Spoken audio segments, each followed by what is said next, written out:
What's up, everybody? Welcome to a new video. Today I'm going to be talking about how I became a level 3 seller on Zazzle. So if you guys don't know what Zazzle is, just another website that you could do print on demand on, along with all the other websites that we've talked about, Redbubble, Society6, all these different things. Now, Zazzle was actually the third platform, well, technically the fourth, but really the third platform that we can consider that I actually jumped into. The first one was Redbubble, aside from Merch by Amazon, of course. First one was Redbubble, second one was TeePublic, third one was Zazzle. Now, I have a pretty good story. I think I've shared this story before. Not really sure 100% if I shared this. I know I've spoken about it in the course, so the Autopilot Passive Income Zazzle tagging course. I've mentioned it. I think I mentioned like just a quick part of the story here in the beginning, but I figured I might as well talk about it now. So Zazzle is a platform, for those who don't know. The biggest feature of Zazzle is that you can customize the products yourself as a buyer. So let's just say I'm a customer. I click on this product. I find it interesting. I like it. I can, customize it if there's an area where I can customize, right? Where I can add my name or I could add, whatever is to it.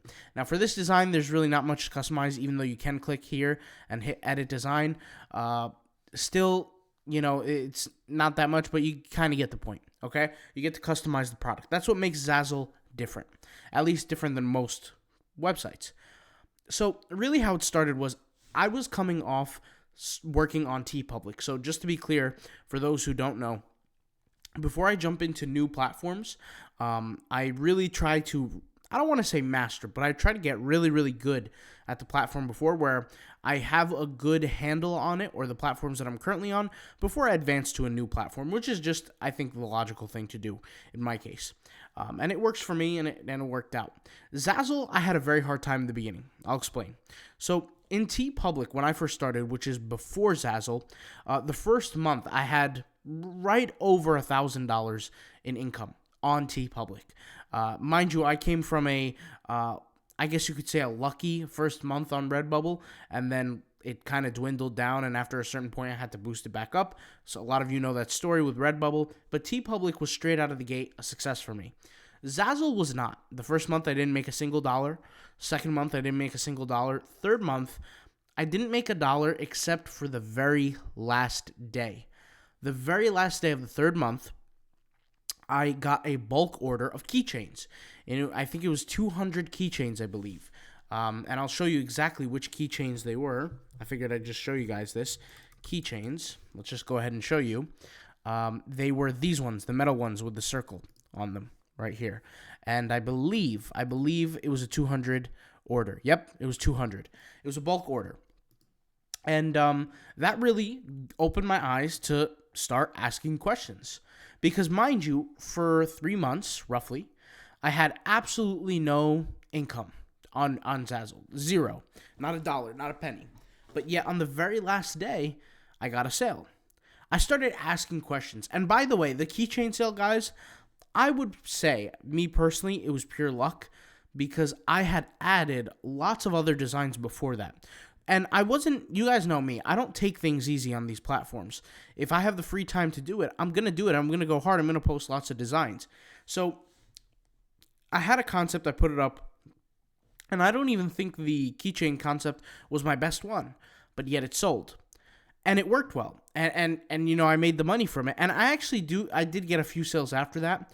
I think like 6 or 7 sales on that since that specific product. I've gotten sales on other products since then, but I've learned how to get better with the platform. But the story is that I didn't start off making money on the platform. I didn't start off with success. I had luckily got that sale, that order with it, which was a bulk order of 200 keychains. At that point, guys, I said, why is it that somebody bought 200 in quantity, which, by the way, was very significant, the amount of profit? I'll just be honest with you. It's not as significant as you would like, right? Because it's, the profit and all these kind of things. But it's not like I walked away with $100, but I still walked away with a nice little healthy payment. I think it was over 50. I just can't remember. I really can't remember because it's been a little while. I think I did, a decently well with the platform. up until that point. I said, okay, so I've been uploading. I've been thinking that I've been doing well, but I haven't been getting sales except for this one order. What made this product different? This is, unfortunately, you can't always base your success off of some sort of proven formula, because the reality is I did not know what to look for when it came to Zazzle, and I was basing Zazzle based on success of other past platforms. What I realized was, the first thing, the tag structure, the way you tag specifically on Zazzle, is just about the opposite of how you're supposed to tag on Redbubble. For those who've taken the Redbubble tagging course, which I'll, by the way, leave a link in the pinned comment in the description, in the comment that's down below. I'll pin the course link. We teach how to tag properly on Redbubble. I was taking that same information and applying it to Zazzle as if that's what was supposed to work. It wasn't. I was designing on Zazzle as if I was supposed to design for Redbubble. That wasn't working either. I realized that that's really at that point, guys, because it was my third, right after TeePublic and Redbubble. At that point, guys, that's where I really learned, okay, different platforms play by different rules, and you can't really base them all on the same. So I'll tell you some of these things that I learned. One thing that I learned was, because Zazzle allows you to customize, customers are looking for different products, right? If I go to Redbubble and I look for like a unicorn t-shirt, I might not necessarily want to customize it. I just like the design or whatever the case may be for the t-shirt. When I come here to Zazzle, you have a better chance at winning on Zazzle if it has some sort of customizable element to it, right? That's just my opinion, and it's based on the sales that I've received.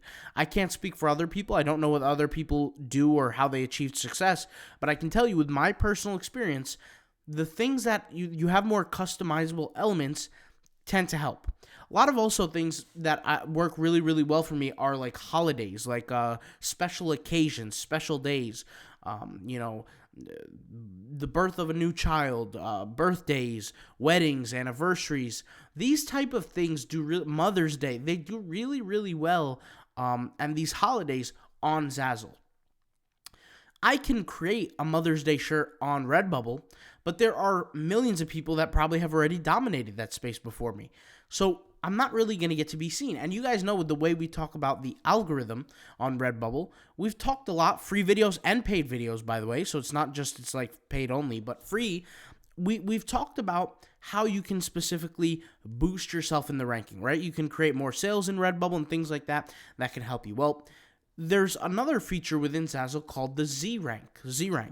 And Z-Rank is essentially the way that you can say Zazzle looks at you in a positive light by completing all their requirements to have your products in the ranking. Now, something that I will say is you do not have to complete Z-Rank. And for those who are in Zazzle and use Zazzle, you know what I'm talking about when I say Z-Rank. Inside Zazzle, there's a section called Z-Rank where it's like a checklist of things that you could do. If you don't complete those, you will still appear in the marketplace. So that's kind of makes it also a little bit different.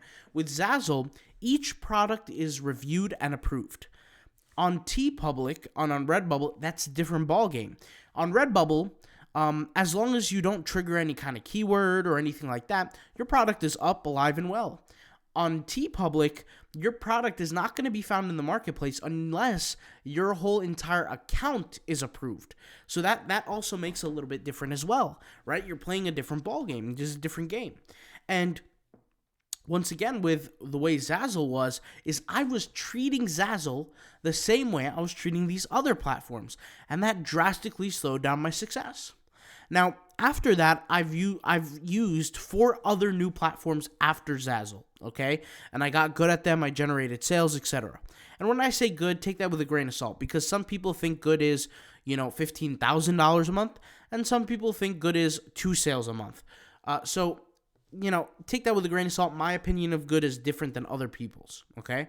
And I'm not saying my opinion is 15,000 a month. This is purely just a fun pastime for me with print on demand. But The way I was, and by the way, for those who want to know, I became a level 3 seller, and I still am currently a level 3 seller on Zazzle. So for those who don't know what a level 3 seller is, level 1, I believe, is from $0 to $100 or something like that. Level 2 is like from 100 to 1,000, and level 3 is 1,000 to 5,000 a month. So like the month before, we had like 3,290 something, I think, like something like that. So pretty close to, we're getting closer and closer to the level 4. That's my goal, is to get to level 4. After I get to level 4, I'll be pretty satisfied with Zazzle. I'm not there yet. I'll just be honest and upfront with you guys. I'm not there yet, but I think I did pretty well for the time being. Now, after those 3 months, what I really learned, like I said, and this is getting back to what I wanted to say, was since every platform is different, I realized, okay, I would have been much more successful on Zazzle had I treated Zazzle like I never knew anything on print on demand to begin with. And that's kind of the call to arms today, the call to action, is if you treat a platform going into it like you have no idea what it is and you with no prior knowledge. That's really what I'm trying to say. You come into a platform with absolutely no prior knowledge mentally. You tell yourself, I have no prior knowledge on this, and you try to discover every little aspect about the platform, you're much more likely to succeed. And I want to take that same mentality, and I want you guys to apply it to Shopify, apply it to any other business you have. The reason why I say that is because, like I said, when I jumped into Zazzle for a long period of time, I would argue that 90 days is a very long period of time with the amount of workload I was doing, or close to 90 days. I think it was like 92 days based on how the months were, because the 31 days in the month. Anyways, you get the point. With the way that it was set up, I could have truly become much more successful had I not treated both the same. But once again, I was an amateur at that point, right? It's been a very long time since. I've added 4 new platforms to my arsenal on top of Zazzle. And for those who don't know about the platforms, you can check out the YouTube channel. We made a video where I think it was like 8 different alternatives to Redbubble, and we mentioned them that you guys can hop on. And by the way, we're excluding Etsy from the conversation. Etsy has been always like its own thing. When I consider print on demand, I do not consider Etsy. I know you can do the integrations, the Printful, and do all that, and that's a whole different video on its own, but I'm not talking about Etsy. I love Etsy. I enjoy Etsy. It's really fun. It creates a lot of passive income for me that I literally do zero work for. Maybe a little customer service here and there, but it's nothing too crazy. And I know we haven't talked about it because literally we've been talking about Redbubble. We've been hammering Redbubble. If you want to get good at Redbubble, watch the channel. We have literally, for the time, I believe, guys, don't quote me on this, but about 45 days before the year of 2021 was over, we posted 2 videos every day up until today. I think we only missed one day, which was like yesterday or the day before, something like that, where we didn't upload 2 videos. But 2 videos every single day, and most of them, like 99%, are new videos, meaning only the last few had I been re-uploading because I've been a little busy and I didn't want to leave you guys without any content. And let's face the facts, if you're watching this video, you probably haven't seen other videos. So YouTube tells me that the average viewer watches something like 2 videos or something of mine, or like 1 video. So if I post older ones, they could still give you a new perspective, kind of like, so you can get more information on it, but at least it leaves you guys with a video, something to watch, something to consume, as opposed to just leaving you guys high and dry. And that's just my opinion. But once again, this is essentially how I became a level 3 seller on Etsy. I would say rather quickly after that first sale. After that first sale, it took about 2 months and a half or a quarter, roughly, to get to level 3, to become a level 3 seller. Now, is a level 3 seller amazing? For some people it is, and for some people it isn't, right? Some people who are watching this, like the head honchos, the professionals, the beasts at this kind of game, they're going to laugh at that number, right? They're going to laugh at $3,000, etc. a month just from Zazzle. They're going to laugh at that. They're going to think it's not a big deal. Other people think it's a big deal. I think personally that I just want to get better. I want to get better at all platforms. I always want to do more. And at the end of the day, guys, what I'm doing here is this is a pastime. More importantly, it's a passive income additive for us. And the cool thing about Zazzle that I really, really enjoy about Zazzle is there's more care on the platform. There's less copy theft. I mean, don't get me wrong. I'm sure it exists, and there are little leeways that you can, ways that you can kind of do kind of some notorious things on there. But with that being said, the designs are reviewed. There's more attention given, and at the end of the day, it just targets another audience, another consumer. And it's, at the end of the day, a blessing to all of us because we have the opportunity to get and see new products. So I figured I'd share this with you guys. And maybe this will serve as inspiration or something like that for you guys out there. And hopefully, you guys can get on your enjoyment, get on your game, have fun doing this. I don't necessarily treat it as a job. Maybe just, if you want to, go ahead. But, having passive income, especially in the world that we are in now. I heard grocery store prices or food prices are going up because of shortages. I'm not too educated in the political arena yet. I want to learn more. I want to understand more. Just not really sure what sources to go to for that kind of information, at least for the legitimate information. Maybe you guys can give me some recommendations. But, at the end of the day, it's a blessing to us. We can make passive income. We can do more things. So I figured I'd share this video. All right. I'll talk to you guys later. Peace out. Bye.